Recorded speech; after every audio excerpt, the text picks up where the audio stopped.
ಎಲ್ಲರಿಗೂ ಕಾರ್ಮಿಕ ಇಲಾಖೆ ಕಾರ್ಡ್ ಇದೆ ಸರ್. ಇಲ್ಲಿ ಮಾಡ್ಸೋದಿಕ್ಕೆ ಅವ್ರಿಗೇನು ಅರ್ಹತೆ ಇದೆ ಅಂತ ಕೇಳ್ತಾರೆ ಒಂದ್ ಲೆಕ್ಕಾಚಾರಕ್ಕೆ. ಅಂದ್ರೆ ಅವರು ಗೌರ್ಮೆಂಟ್ ಕಡೆಯಿಂದ ಇದು ತಗೊಂಡಿದೆ, ಕಾಂಟ್ರಾಕ್ಟ್ ತಗೊಂಡಿದಾರ ಅಂತ. ಯಾವ್ದಾರ ಏಟಾದಾಗ ಹೋಗಿ ಕೇಳಿದ್ರೆ ನಾವು ಕೊಡಲ್ಲ, ನಮ್ದು ಲೈಸೆನ್ಸ್ ಇಲ್ಲ ಅಂತಾರೆ. ಹೋದ್ರೇನು ಸರಿ ಅಲ್ಲಿ ಕರೆಕ್ಟ್ ಆಗಿ ರೆಸ್ಪಾನ್ಸ್ ಕೊಡಲ್ಲ ಸರ್ ಅಲ್ಲಿ ಆಫೀಸಲ್ಲಿ. ಅಲ್ಲಿನೂ ಬ್ರೋಕರ್ಗಳು ಆಗ್ಬಿಟ್ಟಿದಾರೆ ಸರ್ ಈಗ. ಅದಕ್ಕೆ ಒಂದು 360 ರೂಪಾಯಿ ಏನೋ ಚಾರ್ಜಸ್ ಇದ್ರೆ ಅಲ್ಲಿ ತಗೊಳ್ಳೋಂಥದ್ದೇ ಬೇರೆ ಚಾರ್ಜಸ್ ಇರುತ್ತೆ ಸರ್.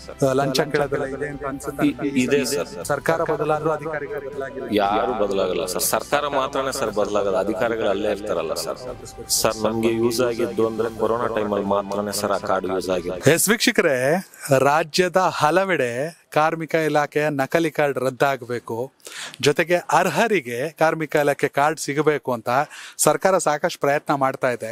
ಅದರಲ್ಲೂ ಸಂತೋಷ್ ಲಾಡ್ ಅವರು ಕಾರ್ಮಿಕ ಸಚಿವರಾದ ಮೇಲೆ ಕಾರ್ಮಿಕರಿಗೆ ಸಿಗಬೇಕಾಗಿರೋ ಸೌಲಭ್ಯಗಳು ಎಲ್ಲ ಹಂತದಲ್ಲೂ ತಲುಪಬೇಕು ಅಂತ ಅವರ ಇಲಾಖೆ ಸಚಿವರು ಅಧಿಕಾರಿಗಳು ಕೆಲಸ ಮಾಡ್ತಾ ಇದ್ದಾರೆ. ನಾವಿವತ್ತು ಬೆಂಗಳೂರಿನ ವಿಶ್ವೇಶ್ವರ ನಗರದಲ್ಲಿದ್ದೀವಿ. ಇಲ್ಲೊಂದಷ್ಟು ಜನ ಕಟ್ಟಡ ಕಾರ್ಮಿಕರಿದ್ದಾರೆ, ಅವ್ರನ್ನೇ ಮಾತಾಡಿಸ್ತಾ ಹೋಗೋಣ. ಸರ್, ನಿಮ್ಮ ಹೆಸರು? ಲೋಕೇಶ್. ಯಾವ ಊರು? ಬೆಂಗಳೂರೇ ಸರ್. ಬೆಂಗಳೂರೇ. ಓಕೆ, ಎಷ್ಟು ವರ್ಷದಿಂದ ಕೆಲಸ ಮಾಡ್ತಾ ಇದ್ದೀರಾ ಸರ್? ಸರ್ 2003ರಿಂದ ಕೆಲಸ ಮಾಡ್ತಾ ಇದ್ದೀನಿ ಸರ್. ಕಟ್ಟಡ ಕಾರ್ಮಿಕರ ಗಾರೆ ಕೆಲಸ? ಹೌದು ಸರ್. ನೀವೇ ಮೇಸ್ತ್ರಿನಾ ಅಥವಾ ಹೇಗೆ? ಸರ್ ನಾನು ಮೇಸ್ತ್ರಿನೇ, ಆದ್ರೆ ಸಬ್ ಕಾಂಟ್ರಾಕ್ಟರ್ ಸರ್. ನಿಮ್ ಜೊತೆ ಎಷ್ಟು ಜನ ಕೆಲಸ ಮಾಡ್ತಾರೆ? 15 ಜನ ಇದ್ದಾರೆ ಸರ್. ಎಲ್ಲರಿಗೂ ಕಾರ್ಮಿಕ ಇಲಾಖೆ ಕಾರ್ಡ್ ಇದೆಯಾ? ಕಾರ್ಡ್ ಇದೆ ಸರ್. ಆದ್ರೆ ಇದು ನಮ್ಗೆ ಬಂದಿರೋ ತೊಂದರೆ ಏನಂದ್ರೆ, ಇದು ಯಾವ್ದಾರ ಒಂದು ಕಚೇರಿಗೆ ಹೋಗ್ಬಿಟ್ಟು ನಾವು ಈ ತರ ನಮ್ಗೆ ಯಾವ್ದಾರ ಸೌಲಭ್ಯ ಬೇಕು, ಇಲ್ಲ ನಾವು ಈ ತರ ಬಿಲ್ಡಿಂಗ್ ಅಲ್ಲಿ ಸ್ವಲ್ಪ ಏಟಾಗಿದೆ ಅಂತ ಕೇಳಿದಾಗ ಅವ್ರೇನ್ ಹೇಳ್ತಾರೆ, ನಿಮ್ಮ ಮೇಸ್ತ್ರಿದು ಇಲ್ಲ ಇಂಜಿನಿಯರ್ದು ಯಾವ್ದಾರ ಒಂದು ಇದು ತಗೊಂಬನ್ನಿ, ಯಾವ್ದು ಲೆಟರ್ ಅಂತಲ್ಲ ಸರ್, ಅವ್ರಿಗೆ ಇಲ್ಲಿ ಮಾಡ್ಸೋದಿಕ್ಕೆ ಅವ್ರಿಗೇನು ಅರ್ಹತೆ ಇದೆ ಅಂತ ಕೇಳ್ತಾರೆ ಒಂದ್ ಲೆಕ್ಕಾಚಾರಕ್ಕೆ. ಅಂದ್ರೆ ಅವರು ಗೌರ್ಮೆಂಟ್ ಕಡೆಯಿಂದ ಇದು ತಗೊಂಡಿದೆ, ಕಾಂಟ್ರಾಕ್ಟ್ ತಗೊಂಡಿದಾರ ಅಂತ. ಹೌದು, ಗೌರ್ಮೆಂಟ್ ಕಾಂಟ್ರಾಕ್ಟರ್ ಆದ್ರೆ ಸಿಗುತ್ತೆ ಸರ್. ಇಲ್ಲಿ ಪ್ರೈವೇಟ್ ಅಲ್ಲಿ ಯಾರು ಬೇಕಾದ್ರೂ ಮೇಸ್ತ್ರಿಗಳು ಬರ್ತಾರೆ, ಇಲ್ಲ ಇಂಜಿನಿಯರ್ಗಳು ಬರ್ತಾರೆ, ಅವ್ರ ಪಾಡ್ಗೆ ಅವ್ರ ಕಾಂಟ್ರಾಕ್ಟ್ ತಗೊಂತಾರೆ. ಅವ್ರ ಕಡೆಗೆ ಹೋಗಿ ನಾವು ಮಾಡ್ತಾ ಇರ್ತೀವಿ. ಅವ್ರಿಗೆ ಯಾವ್ದಾರ ಏಟಾದಾಗ ಹೋಗಿ ಕೇಳಿದ್ರೆ ನಾವು ಕೊಡಲ್ಲ, ನಮ್ದು ಲೈಸೆನ್ಸ್ ಇಲ್ಲ ಅಂತಾರೆ. ಅದನ್ನ ನಾವು ಯಾವ ತರ ತಗೋಬೇಕು ಅಂತ ಗೊತ್ತಿಲ್ಲ. ಈಗ ನೀವು ಯಾರ ಹತ್ರ ಕೆಲಸ ಮಾಡ್ತೀರಾ ಅಂದ್ರೆ ಆ ಕನ್ಸ್ಟ್ರಕ್ಷನ್ದು ಸೀಲು ಸೈನ್ ತಗೊಂಡು ಕಾರ್ಮಿಕ ಇಲಾಖೆಗೆ ಹೋದ್ರೆ ನಾನು ನಿಮ್ಗೊಂದು ಹೆಲ್ಪ್ ಲೈನ್ ನಂಬರ್ ಕೊಡ್ತೀನಿ.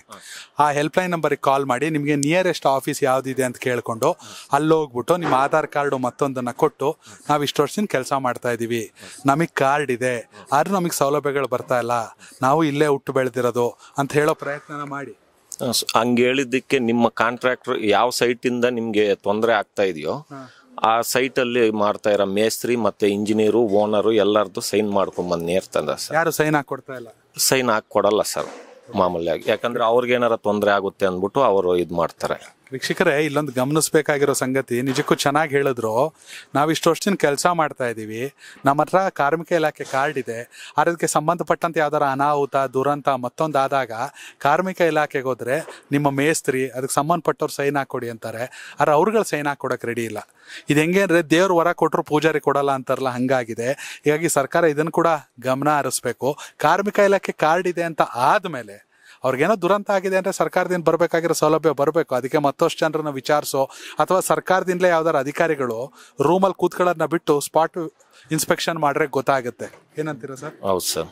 ಓಕೆ, ಈಗ ಏನೇನು ಸೌಲಭ್ಯ ಇದೆ ಅಂತ ಗೊತ್ತಾ ನಿಮ್ಗೆ? ಸರ್, ಮದ್ವೆ ಆದಾಗ ಇದು ಬರುತ್ತೆ ಅಂತ ಗೊತ್ತು, ಮಕ್ಕಳಿಗೆ ಮತ್ತೆ ಇದು ಓದ್ತಾ ಇರೋರಿಗೆ ಗೌರ್ಮೆಂಟ್ ಸ್ಯಾಲರಿ ಓದಿದ್ರೆ ಬರುತ್ತೆ ಅಂತ ಗೊತ್ತು ಸರ್. ಏನು ಸ್ವಲ್ಪ ನಾವ್ ಅಂದ್ರೆ ಅಲ್ಲಿಗೆ ಹೋದ್ರೇನು ಸರಿ ಅಲ್ಲಿ ಕರೆಕ್ಟ್ ಆಗಿ ರೆಸ್ಪಾನ್ಸ್ ಕೊಡಲ್ಲ ಸರ್ ಅಲ್ಲಿ ಆಫೀಸಲ್ಲಿ. ಹಾ ಸರ್, ಅಲ್ಲಿನೂ ಬ್ರೋಕರ್ಗಳು ಆಗ್ಬಿಟ್ಟಿದಾರೆ ಸರ್ ಈಗ.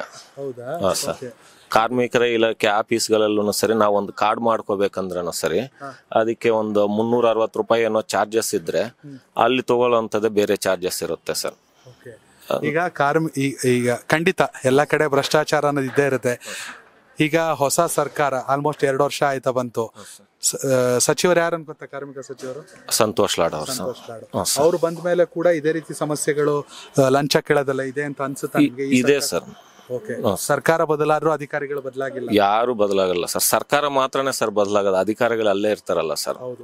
ಅಧಿಕಾರಿಗಳು ಲಂಚ ಕೇಳ್ತಾನೆ ಇದ್ದಾರೆ. ಹೌದು ಸರ್. ವೀಕ್ಷಕರೇ, ದಯವಿಟ್ಟು ಗಮನ ಹರಿಸ್ಬೇಕು ಸಂಬಂಧಪಟ್ಟಂತೆ ಕಾರ್ಮಿಕ ಇಲಾಖೆ. ಯಾಕಂದ್ರೆ ಇಡೀ ರಾಜ್ಯದಲ್ಲಿ ಒಂದು ರೀತಿ ಸರ್ವೆ ಕಾರ್ಮಿಕ ಇಲಾಖೆಗೆ ಸಂಬಂಧಪಟ್ಟಂತೆ ಕಾರ್ಡ್ ಇದ್ರೂ ಸೌಲಭ್ಯಗಳು ಸಿಗ್ತಾ ಇಲ್ಲ. ಸೌಲಭ್ಯಗಳು ಕೇಳಕ್ ಹೋದ್ರೆ 108 ಪ್ರಶ್ನೆ, ಅಧಿಕಾರಿಗಳನ್ನ ಕೇಳಕ್ ಹೋದ್ರೆ ಅಲ್ಲಿ ಲಂಚ. ಇದು ಇಲ್ಲಿ ಬೆಂಗಳೂರಿನ ವಿಶ್ವೇಶ್ವರ ನಗರದಲ್ಲಿ ಇರುವಂತ ಕಾರ್ಮಿಕರು ಹೇಳಿರುವಂತ ವಿಚಾರ. ಒಳ್ಳೆ ವಿಚಾರಗಳನ್ನ ಹೇಳಿದ್ರಿ ಸರ್, ಇದು ಖಂಡಿತವಾಗ್ಲೂ ಸರ್ಕಾರಕ್ಕೆ ತಲುಪುತ್ತೆ. ನಿಮ್ಮ ಹೆಸರು? ಚನ್ನವೀರಪ್ಪ ಅಂತೇಳಿ. ಯಾವ ಊರು ನಿಮ್ದು? ನಮ್ಮ ದಾವಣಗೆರೆ ಜಗಳೂರು ತಾಲೂಕು ಅಣಬೂರು. ದಾವಣಗೆರೆ ಜಗಳೂರು ತಾಲೂಕ. ದೇವೇಂದ್ರಪ್ಪ ನಿಮ್ಮ MLA ಈಗ ಕರೆಕ್ಟ್ ಸರ್ ಅಲ್ವಾ? ನೀವು ಓಟ್ ಅಲ್ಲ ಹಾಕ್ತೀರಾ ಇಲ್ಲ ಹಾಕ್ತೀರಾ? ಅಲ್ಲೇ ಹೌದು, ಕಾಂಗ್ರೆಸ್ ಸರ್ಕಾರ, ನಿಮ್ದು ಕಾಂಗ್ರೆಸ್ ಶಾಸಕರೇ ಇರೋ ದೇವೇಂದ್ರಪ್ಪ. ಹೌದೌದು ಓಟ್ ಅಲ್ಲ ಹಾಕ್ತೀರಾ?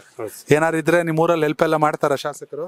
ಶಾಸಕರು ಮಾಡ್ತಾರ ಸರ್. ಹೋಗಿದ್ದೀರಾ ಅವ್ರ ಹತ್ರ? ಅವ್ರ ಹತ್ರ ಹೋಗಿದ್ವಿ. ಓಕೆ, ಈಗ ನೀವು ಕಾರ್ಮಿಕರಾಗಿ, ಕಟ್ಟಡ ಕಾರ್ಮಿಕರಾಗಿ ಎಷ್ಟು ವರ್ಷದಿಂದ ಕೆಲಸ ಮಾಡ್ತಿದ್ದೀರಾ? ಈ ಒಂದು 10 ವರ್ಷ ಆಗಿತ್ತು ಸರ್. ನೀವು ಕಾರ್ಡ್ ಮಾಡಿಸಿ ಎಷ್ಟು ವರ್ಷ ಆಯ್ತು? ಕಾರ್ಡ್ ಮಾಡಿಸಿ ಒಂದು 5 ವರ್ಷ ಆಗಿರ್ಬೋದು. ನಿಮ್ಗೆ ಎಷ್ಟು ವರ್ಷ ಈಗ? ನನಗೆ 60 ವರ್ಷ ಸರ್. ಹಂಗಾರೆ ನಿಮಗೆ ಪೆನ್ಷನ್ಗೆ ಎಲಿಜಿಬಲ್ ಈಗ. ನಿಮ್ಗೆ 60 ವರ್ಷ, ಕಾರ್ಡ್ ಮಾಡಿಸಿ 3 ವರ್ಷ ಆಗಿದ್ದು, 4 ತಿಂಗಳಾಗ್ಬೇಕು ಸರ್. ಇನ್ನು 4 ತಿಂಗಳಾಗ್ಬೇಕು. ಗೊತ್ತಿದೆ ನಿಮ್ಗೆ ಅದ್ರ ಬಗ್ಗೆ. ಇನ್ನು 4 ತಿಂಗಳಾಯ್ತು ಅಂದ್ರೆ ನಿಮ್ಗೆ 60 ವರ್ಷ ಆಗಿರೋದ್ರಿಂದ ಪೆನ್ಷನ್ ಬರುತ್ತೆ. ಇನ್ನೇನೇನು ಸೌಲಭ್ಯ ಇದೆ ಗೊತ್ತಾ? ಅಂದ್ರೆ ನಿಮ್ ಮಕ್ಕಳು ವಿದ್ಯಾಭ್ಯಾಸ, ನಿಮ್ ಮಕ್ಕಳು ಮದ್ವೆ, ನಿಮ್ಗೇನಾದ್ರು ಹೆಚ್ಚು ಕಡಿಮೆ ಆದ್ರೆ, ಇವ್ರು ಹೇಳ್ತಿದ್ರಲ್ಲ ಹಂಗೆ ಏನೋ ಆಗಬಾರ್ದು, ಹೆಚ್ಚು ಕಡಿಮೆ ಆದ್ರೆ ಪೆನ್ಷನ್ ಬರುತ್ತೆ ಮನೆಯವ್ರಿಗೆ. ಇವೆಲ್ಲ ಗೊತ್ತಾ? ಅವೆಲ್ಲ ಗೊತ್ತಿಲ್ಲ ಸರ್. ಓಕೆ, ನಾನು ನಿಮ್ಗೆ ಒಂದು ನಂಬರ್ ಕೊಡ್ತೀನಿ, ಸಹಾಯವಾಣಿ ನಂಬರ್. ಆ ನಂಬರಿಗೆ ಕಾಲ್ ಮಾಡಿ, ನಿಯರೆಸ್ಟ್ ಆಫೀಸ್ ಯಾವ್ದಿದೆ ಅಲ್ಲಿ ಹೋಗ್ಬಿಟ್ಟು ಕೇಳಿ. ಅಧಿಕಾರಿಗಳು ಮತ್ತೆ ಲಂಚ ಗಿಂಚ ಮತ್ತೊಂದು ಹೆಲ್ಪ್ ಮಾಡ್ತಿಲ್ಲ ಅಂದ್ರೆ ಸೋಷಿಯಲ್ ಮೀಡಿಯಾ ಇದೆ, ಬರ್ದಾಕಿ #, ಸಂತೋಷ್ ಲಾಡ್ ಅಂತ ಹಾಕಿ. ಗೊತ್ತಿಲ್ಲ ಅಂದ್ರೆ ಯಾರೋ ನಿಮ್ಮ ಮನೇಲಿ ಎಜುಕೇಟೆಡ್ ಇದ್ದೇ ಇರ್ತಾರೆ. # ಸಂತೋಷ್ ಲಾಡ್ ಅಂದ್ಬಿಟ್ಟು ಸೋಷಿಯಲ್ ಫೇಸ್ಬುಕ್ ಅಲ್ಲೋ ಅಥವಾ ಇನ್ಸ್ಟಾಗ್ರಾಮ್ ಅಲ್ಲಿ ಎಲ್ಲ ಒಂದ್ ಕಡೆ ಪೋಸ್ಟ್ ಮಾಡಿದ್ರೆ ಖಂಡಿತವಾಗ್ಲೂ ನಿಮ್ ನೆರವಿಗೆ ಬಂದೇ ಬರ್ತಾರೆ ಅಲ್ವಾ? ಈಗ ಎಷ್ಟೋ ಹುಡುಗರು ಕೆಲಸ ಮಾಡ್ತಾರೆ. ನಾನ್ ನಿಮಗ್ ಕೇಳೋದು, ಉತ್ತರ ಭಾರತೀಯರ ಹಾವಳಿ ಜಾಸ್ತಿ ಆಗಿದೆ ಅಲ್ವಾ? ಅಥವಾ ಇದರಿಂದ ನಮ್ಮವ್ರಿಗೆ ಏನ್ ತೊಂದರೆ ಆಗ್ತಾ ಇದೆ ಅಂತೀರಾ ಸರ್? ಅಂದ್ರೆ ಅವ್ರು ಬಂದ್ಬಿಟ್ಟು ಇಲ್ಲೇ ಇದು ಸಪ್ರೇಟ್ ಆಗಿ ರೂಮ್ ತಗೊಳ್ಳೋ ಅವಶ್ಯಕತೆ ಇಲ್ಲ, ಏನು ಇಲ್ಲ. ಬರೀ ಬ್ಯಾಚುಲರ್ಸ್ ಮಾತ್ರ ಬರ್ತಾರೆ, ಯಾವ್ದೋ ಒಂದು ಬಿಲ್ಡಿಂಗ್ ಅಲ್ಲಿ ಉಳ್ಕೊಂತಾರೆ. ನಾವೇನ್ ಮಾಡ್ತೀವೋ ರೇಟ್ ಅದಕ್ಕಿಂತ ಸ್ವಲ್ಪ ಕಮ್ಮಿ ರೇಟ್ಗೆ ಮಾಡ್ತಾರೆ. ನಮ್ಗೆ ತೊಂದರೆ ಆಗ್ತಾ ಇದೆ ಸರ್, ಕೆಲಸಗಳು ಕರೆಕ್ಟ್ ಆಗಿ ಸಿಗ್ತಿಲ್ಲ ಸರ್. ಇದು ಇದೇ ಕಾರಣಕ್ಕಾಗಿ ಸರ್ಕಾರ ಕನ್ನಡಿಗರಿಗೆ ನಿಜಕ್ಕೂ ಸೂಕ್ತವಾಗಿ ಸಿಗಬೇಕು. ಬೇರೆ ರಾಜ್ಯದವ್ರಿಗೆ ಅರ್ಧ ಹಂಚಿ ಕೆಲವರು ದಲ್ಲಾಳಿಗಳ ಕಾರ್ಡ್ ಮಾಡಿಸ್ಕೊಡ್ತಾರೆ, ಆ ಫೇಕ್ ಕಾರ್ಡ್ನೆಲ್ಲ ಹೋಗ್ಬೇಕಂತ ಮಾಡ್ತಾ ಇದೆ. ಕಾರ್ಡೇ ಮಾಡಿಸಿಲ್ಲ, ಎಷ್ಟೋ ಜನಕ್ಕೆ ಗೊತ್ತೇ ಇಲ್ಲ. ನೀವೆಲ್ಲ 60 ವರ್ಷ ಆಗಿರೋರು ಅಂತವ್ರಿಗೆ ಏನ್ ಹೇಳ್ತೀರಾ? ಯಾಕೆ ಕಾರ್ಡ್ ಮಾಡಿಸ್ಬೇಕು? ಕಾರ್ಡ್ ಮಾಡಿಸಿದ್ರೆ ಒಳ್ಳೇದು ಸರ್. ಒಳ್ಳೇದು, ಸೌಲಭ್ಯ ಸಿಗುತ್ತೆ. ನೀವೇನ್ ಹೇಳ್ತೀರಾ ಸರ್, ಯಾಕೆ ಕಾರ್ಡ್ ಮಾಡಿಸ್ಬೇಕು? ಸರ್ ನಮ್ಗೆ ಯೂಸ್ ಆಗಿದ್ದು ಅಂದ್ರೆ ಕೊರೋನಾ ಟೈಮಲ್ಲಿ ಮಾತ್ರನೇ ಸರ್ ಆ ಕಾರ್ಡ್ ಯೂಸ್ ಆಗಿದ್ದು. ಮಿಕ್ಕಿದ್ಯಾ ಕಿಟ್ ಕೊಟ್ರಾಗ ಇಲ್ಲ ಸರ್, ಅವ್ಯಾವ್ದು ಕೊಟ್ಟಿಲ್ಲ ಸರ್. ಎಲ್ಲಾದ್ರೂ ಪೊಲೀಸ್ ಅವರು ಈ ಏರಿಯಾಯಿಂದ ಪಕ್ಕದ ಏರಿಯಾಗ ಹೋಗ್ಬಾರ್ದು ಅಂತ ಅಡ್ಡ ಹಾಕಿರ್ತಾರಲ್ಲ ಸರ್, ಆ ಟೈಮಲ್ಲಿ ಕಾರ್ಮಿಕರ ಕಾರ್ಡ್ ತೋರಿಸಿದ್ರೆ ಆಯ್ತು ನೀವು ಕೆಲ್ಸಕ್ಕೆ ಹೋಗಿ ಅಂತ ಬಿಡ್ತಿದ್ರು ಸರ್. ಪಕ್ಕದ ಹೋಗೋದಕ್ಕೋಸ್ಕರ ಯೂಸ್ ಮಾಡಿದ್ವು ಅಷ್ಟೇ. ಅದ್ ಬಿಟ್ಟು ಇದುವರೆಗೂ ಏನಕ್ಕೆ ಉಪಯೋಗ ಆಗಿಲ್ಲ, ಬೇರೆ ಯಾವ್ದಕ್ಕೂ ಯೂಸ್ ಆಗಿಲ್ಲ ಸರ್ ನಮ್ಗೆ.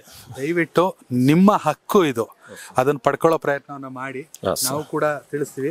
ಆಮೇಲೆ ವೀಕ್ಷಕರೇ, ಮತ್ತೊಂದು ಈ ವಿಡಿಯೋ ನೋಡ್ತಾ ಇದ್ದೀರಿ, ಅಲ್ಲಿ ಕೆಳಗಡೆ ಬರ್ತಾ ಇದೆ ಸಹಾಯವಾಣಿ ಅಂತ. ಇಡೀ ರಾಜ್ಯದಲ್ಲಿ ಸಂಘಟಿತರು, ಅಸಂಘಟಿತ ಕಾರ್ಮಿಕ ವಲಯದವರು ಯಾರ್ಯಾರು ಇದ್ದೀರಾ, ಯಾರ್ಯಾರ ಹತ್ರ ಕಾರ್ಮಿಕ ಇಲಾಖೆ ಕಾರ್ಡ್ ಇಲ್ಲ, ದಯವಿಟ್ಟು ಈ ನಂಬರಿಗೆ ಕಾಲ್ ಮಾಡಿ, ಹೆಲ್ಪ್ ಲೈನ್ ನಂಬರ್ಗೆ. ಈ ನಂಬರಿಗೆ ಕಾಲ್ ಮಾಡಿ ನಿಮ್ಮ ಕಾರ್ಮಿಕ ಇಲಾಖೆ ಕಾರ್ಡನ್ನು ಆದಷ್ಟು ಬೇಗ, ಯಾಕಂದ್ರೆ ಅರ್ಹರಿಗೆ ಸಿಗಬೇಕು ಅನ್ನೋದು ಕನೆಕ್ಟ್ ಕರ್ನಾಟಕದ ಕಾಳಜಿ. ದಯವಿಟ್ಟು ಈ ವಿಡಿಯೋ ನೋಡ್ತಾ ಇದ್ರೆ ಕಾಮೆಂಟ್ ಮಾಡಿ.